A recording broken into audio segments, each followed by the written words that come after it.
Strange lands, horrific sights, and questionable creatures. Welcome to a KeenGamer review on Tormentum, Dark Sorrow. Tormentum is a dark point-and-click adventure game where the mysterious protagonist is attempting to unveil his unknown world and identity. The artistic inspiration behind the game was influenced by H.R. Giger and Zdzislaw Beksinski. The game was developed and published by Oh No Studio and can be purchased on Steam.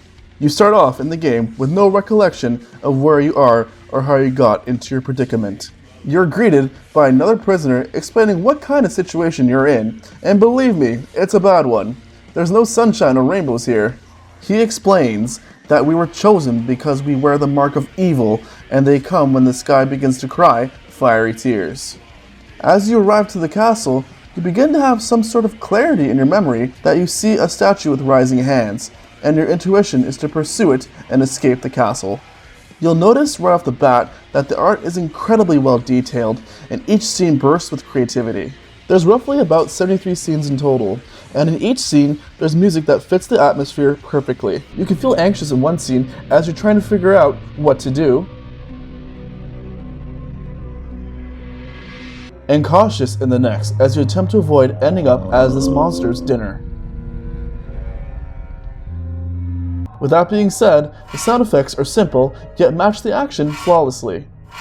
The one thing that I love about this game is that your character doesn't move, only your camera does with your cursor, which makes you appreciate the art in each scene. You have to be aware of everything in your surroundings of each scene, as you don't want to miss any items or certain clues that will help you progress through the game.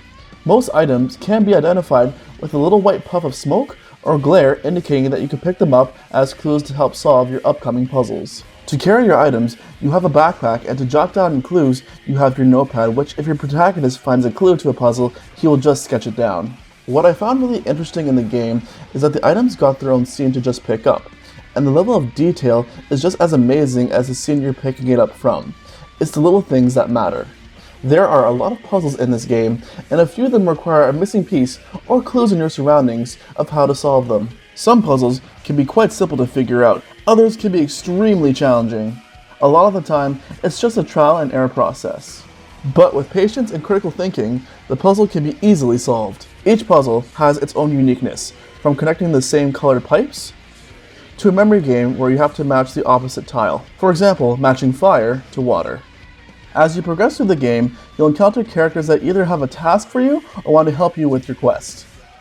There are some instances where you have to decide what's good and what's evil. Whichever path you take will not affect your progression, but will play a factor in your outcome of the game. The game takes roughly 3 hours to complete once all tasks and puzzles are solved. The visual representation and storytelling of this game is astounding, as you can immerse yourself into the shoes of the protagonist as you try to find your identity and purpose. The characters you encounter add to the visual representation of a dark and bleak world, with only some of them that seem quite hopeful. You never become truly familiar with a character as their time on screen is short. The gameplay is simple as it's a point-and-click adventure, yet it can get quite repetitive of finding items and solving puzzles. The added difficulty to the game is trying to make the right choice of good and evil, as it can affect your overall outcome of the game. The puzzles vary in difficulty. You'll encounter ones that are fairly easy, or ones that are challenging and make you scratch your head as to why you can't figure it out. The audio in each scene fits the atmosphere perfectly, as you can feel cautious in one scene and anxious in the next.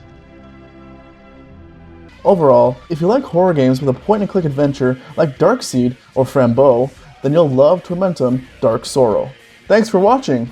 Be sure to like and subscribe, and if you have any questions, comment below. See you next time!